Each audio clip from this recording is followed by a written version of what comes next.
दोस्तों, आज हम आपको बताएंगे कि इस साल रक्षाबंधन पर कौन कौन से शुभ संयोग बन रहे हैं। आइए इन सब के बारे में जानते हैं। जैसा कि हम सब जानते ही हैं, रक्षाबंधन का त्यौहार सावन मास की पूर्णिमा तिथि को मनाया जाता है। साल भर भाई बहन इस पर्व का बड़ी बेसब्री के साथ इंतजार करते हैं और इस दिन बहनें अपने भाई की लंबी उम्र की कामना करते हुए उनकी कलाई पर राखी का सूत्र बांधती है। वह बहन छोटी हो या बड़ी, भाई उनकी रक्षा का वचन देते हैं। भाई बहन के अटूट प्यार और उल्लास से भरा ये पर्व इस साल कब मनाया जाएगा, आइए इसके बारे में जानते हैं। साथ ही हम यह भी जानेंगे कि इस साल रक्षाबंधन का शुभ मुहूर्त और उसकी पूजा का समय और पूजा की विधि क्या है। आइए पहले हम जानते हैं कि रक्षाबंधन कब मनाया जाएगा। इस साल यानी 2024 में रक्षाबंधन का त्यौहार 19 अगस्त को मनाया जाएगा। इस दिन सावन का आखिरी सोमवार भी पड़ रहा है। और इतना ही नहीं, सावन सोमवार से अलग इस बार रक्षाबंधन के दिन कई शुभ योग भी बन रहे हैं। साथ ही इस बार सावन माह की पूर्णिमा को भद्रा का साया भी है और ऐसे में रक्षाबंधन के त्योहार पर भद्रा भी रहेगी। इसीलिए भद्रकाल का समय और शुभ मुहूर्त जानना हमारे लिए बेहद जरूरी है। आइए सबसे पहले हम भद्रकाल के बारे में जानते हैं कि भद्रकाल किस समय शुरू होगा और किस समय समाप्त होगा। चलिए भद्रकाल के बारे में जानना शुरू करते हैं।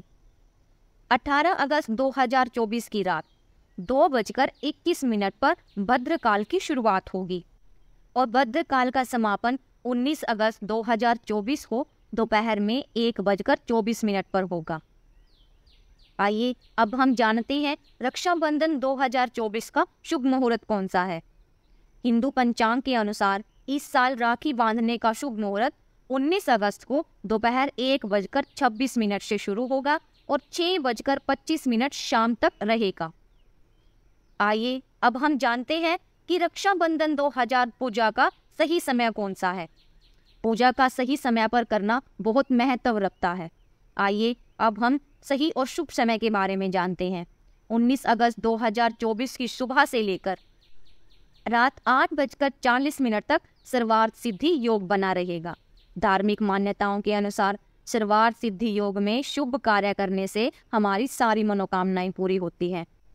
इसीलिए हमें रक्षाबंधन का त्यौहार इसी बताए गए शुभ मुहूर्त पर करना चाहिए और रक्षाबंधन की पूजा भी हमें इस सर्वार्थ सिद्धि योग के अंदर ही करनी चाहिए।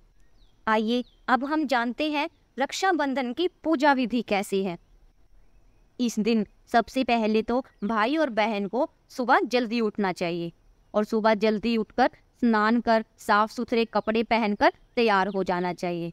इसके बाद घर के मंदिर में दीपक जलाकर सूर्य देव को जल चढ़ाएं और भगवान की आराधना के बाद राखी बांधने की थाली लेकर मंदिर में भगवान को समर्पित करें ताकि इससे भगवान का आशीर्वाद हमारे ऊपर बना रहे।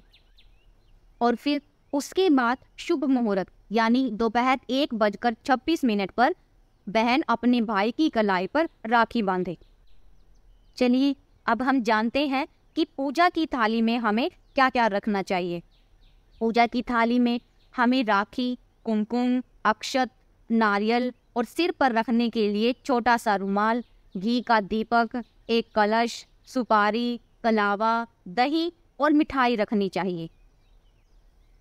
इन सभी चीज़ों को थाली में रखकर हमें थाली को तैयार करना चाहिए और यह थाली मंदिर में रख देनी चाहिए। चलिए इसके बाद हम जानते हैं कि रक्षाबंधन का क्या महत्व है।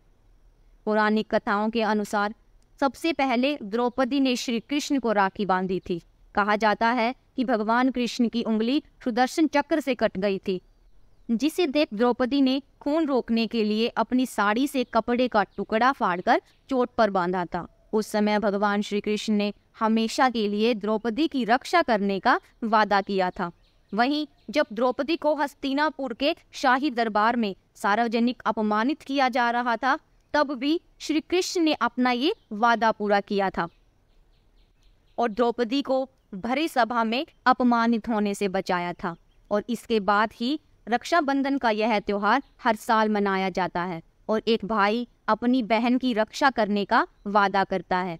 वह कहता है कि वह अपनी बहन की हर परिस्थिति में ख्याल रखेगा और उसका हर परिस्थिति में साथ देगा। इसीलिए रक्षाबंधन का यह त्यौहार मनाया जाता है। आज की वीडियो यहीं पर समाप्त होती है। आपको हमारी वीडियो कैसी लगी हमें कमेंट करके ज़रूर बताएं। और इसी तरह की अच्छी अच्छी कहानियाँ और उपायों को जानने के लिए हमारे चैनल को सब्सक्राइब करें। और यहाँ पर उपस्थित शिक्षाप्रद कहानियाँ आपका मनोरंजन करने के साथ साथ आपको दिशा निर्देश भी देंगी। तो बने रहिए हमारे साथ और हमारे प्रयास को सफल बनाएं।